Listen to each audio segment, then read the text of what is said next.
welcome back to my YouTube channel bersama aku Maya Erlita. Dan di samping aku ada Kak Rani sebagai narasumber.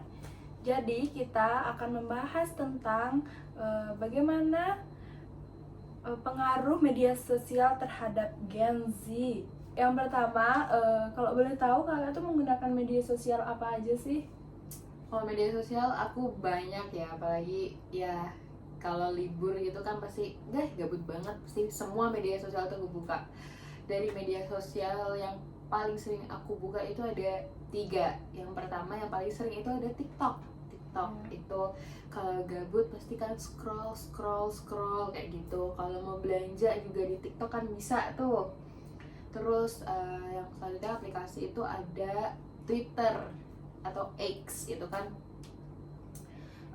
Kalau di X tuh aku lebih sering tuh karena aku dulu X K-popers, jadi dulu untuk nunggu updatean dari bias aku di K-pop itu lewatnya Twitter. Terus kalau sekarang sih lebih ke bacain tweet-tweet atau lihat-lihat yang lagi trending aja sih.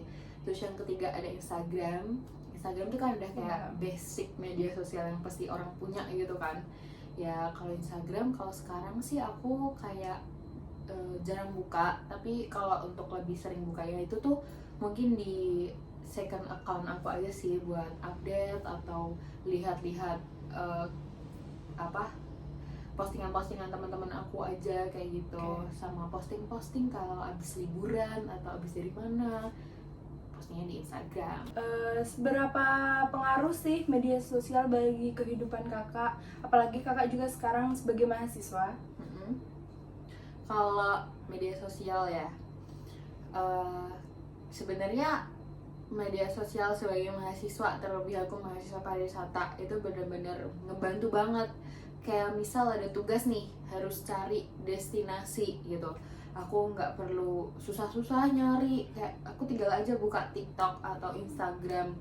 Kayak ada destinasi ini nih yang baru-baru banget lagi booming, kayak terus jadi tugas deh. Terus entah nanti kalau mau main nih sama teman-teman kayak kemana ya tinggal buka aja, entah mau ke kafe atau kemana. Jadi media sosial tuh bener-bener ngebantu banget dalam kehidupan aku sehari-hari, nggak perlu bingung-bingung, yaudah tinggal buka aja media sosial kayak gitu. Berarti menurut kakak itu dampak positifnya ya? Iya. Yang kayak jelasin kakak itu. Dampak positif. Kalau menurut kakak dampak negatif dari media sosial bagi kehidupan kakak, terus yang kayak berita-berita sekarang itu kayak gimana? Nah, kalau dampak negatifnya ya, kalau kita ngomongin dampak negatif, sebenarnya media sosial tuh udah nggak jauh banget dari dampak negatif kayak gitu. Entah nanti kita jadi, mungkin awalnya kita mau buka media sosial nih buat cari inspirasi tugas. Nah kita tuh nggak tahu nih tiba-tiba keterusan nih. Jadi lupa waktu ya. Jadi yang kita cuma mau nyari destinasi di TikTok nih, tiba-tiba scroll, ada yang lebih menarik, scroll lagi ada yang lebih menarik. Jadi waktu kita kebuang. Harusnya ini tuh bisa buat kita nyelesain tugas, malah kita buat hal yang nggak penting. Scroll TikTok kayak gitu, bahkan nggak ngebantu banget di tugas kita tadi kayak gitu. Ya kan. Nah kalau berita-berita sekarang sih Kak, sebenarnya tuh ada dampak positifnya. Kita jadi tahu nih kayak ternyata ada hal ini ya, jadi kita bisa kayak ngehindarin tuh, kayak ini tuh bukan sesuatu hal yang bagus buat kita ikutin kayak gitu. Terus juga kadang untuk dampak negatifnya nih, kayak kita tuh ngelihat komentar orang yang kayak gak baik gitu kayak gitu.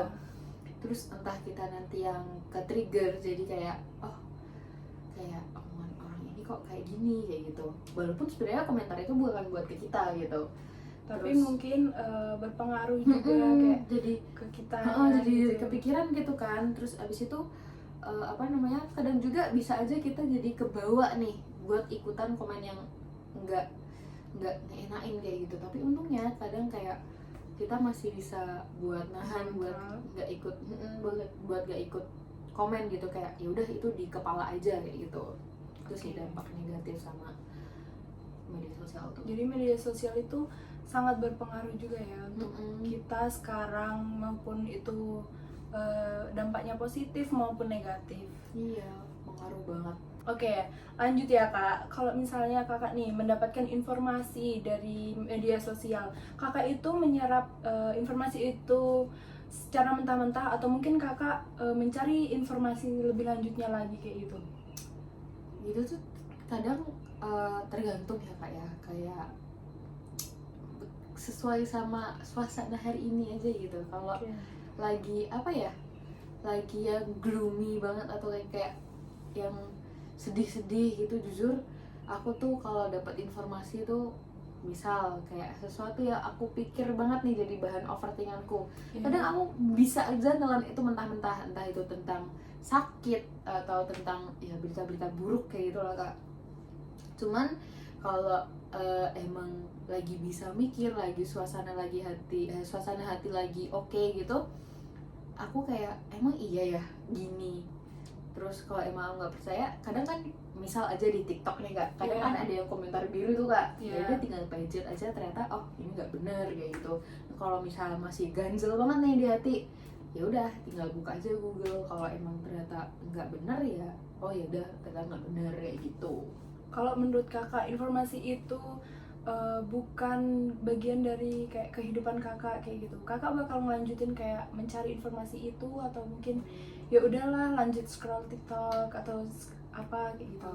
Berarti ini tuh misal aja ya kak, kayak kehidupan orang lain gitu, entah selebritis atau siapa. Karena aku orangnya tuh jujur ya kak, nggak terlalu peduli sama kehidupan orang-orang apalagi selebritis. Kayak ya udah kayak oh orang ini lagi gini ternyata, mungkin aku scroll lihat-lihat ya sampai ngerasa puas aja gitu, tahu ini orang kenapa sih gitu. Tapi sesuai mood juga ya. Jadi kalau oh ya udah ternyata orang ini lagi kayak gini, ya udah gitu. Mungkin aku bakal share ke grup aku, ke teman-teman atau ke teman aku kayak gitu. Oh, buat digibahin kak kayak gitu ya. Ya. Ini sesuatu hal yang kadang ya udah. Ya kadang gitu.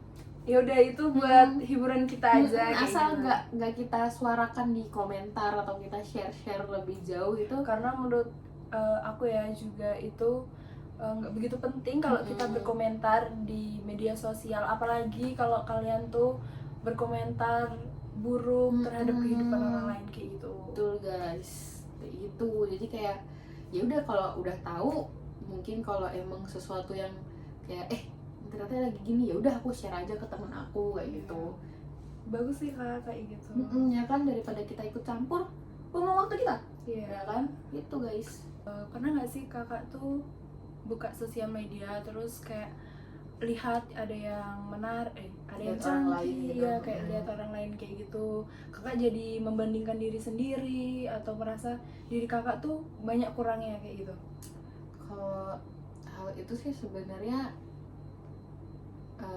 bukan normal, cuman kayak kadang kan kita kalau lagi scroll nih terus ngeliat orang kayak di umur kayak mereka seumuran kita, tapi mereka tuh mungkin lebih sukses, udah punya usaha sendiri, terus kayak jadi wih ini udah umur segini, udah seumuran sama aku, kok udah sesukses ini, aku masih kayak gini-gini aja. Sebenarnya membandingkan diri itu nggak apa-apa, asal jadikan itu kayak motivasi. Jadi motivasi itu kayak dia aja udah bisa kayak gini, masa aku nggak bisa gitu. Berarti kayak berusaha ya harusnya, jangan kayak orang lain begini terus kita tuh nggak bisa loh kayak gini gitu. Jangan kayak berpikiran negatif dulu gitu. Jadi bikin kalian kayak kita nggak bisa nih kayak gini kayak gitu. Pasti kalian bisa, dicoba aja dulu gitu.